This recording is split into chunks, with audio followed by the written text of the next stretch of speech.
The Waco Saturday Farmers Market started near I-35, right where the new basketball Foster Pavilion is, and then moved to across the courthouse in the parking lot there. Now next March, it's going to move again. And as you might imagine, there are pros and cons after 7 years to heading to now a new place. It's going to be a real challenge. It is big for us. We don't have a choice. I understand that. I mean, anytime there's change, that's scary. We spoke to some vendors and market customers, and the crowd is split on if this move to the other side of the river will be a good move. Do not want to move the market. There's no reason to move the market.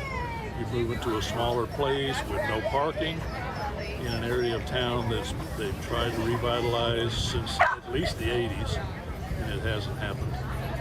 But I think this would be a really awesome change. We started over by the river, and it was really tucked away, and people showed up. You know, we had a really successful farmers market when it was hidden by the river, and I think we'll continue to have success over there. Yeah. No thought to what the vendors had to say about this.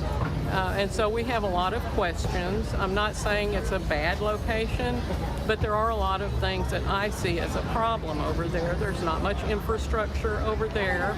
Bethel Erickson is the executive director of the Waco Downtown Farmers Market, and she told me that the courthouse location's been a temporary 7-year stopgap, and that a lot of the vendors' concerns are being dealt with before the March 1st move of next year. So we have plenty of time to plan out logistics for the actual move, come up with creative parking plans, and even work with Parks and Rec and City Council to design shade that can accommodate for our guests and our vendors. And then, of course, there are concerns that this move is politically motivated. I believe that there is some conflict of interest because there is one person, I understand, on our board of directors that's also sitting on the City Council. And they did vote to allow us to move over there. So I'm not sure about a lot of stuff. Who owns the farmers market? Plus, there's just the practicality of this entire move, and Rebecca Kersey, the owner of Bees Greens, laid out her concerns for us.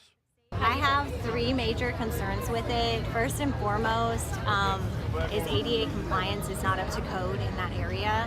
So on all of the cross streets, it will not be safe for anyone who needs that kind of walking space to have it available.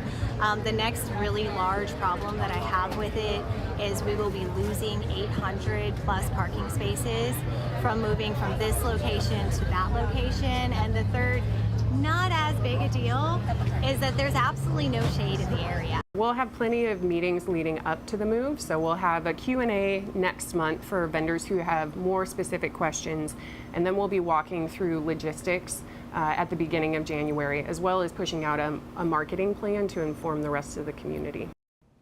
And Bethel went on to say that she's glad that this market will service the community and not so much now as an appeal to tourists, which will actually help service more Wacoans with access to food.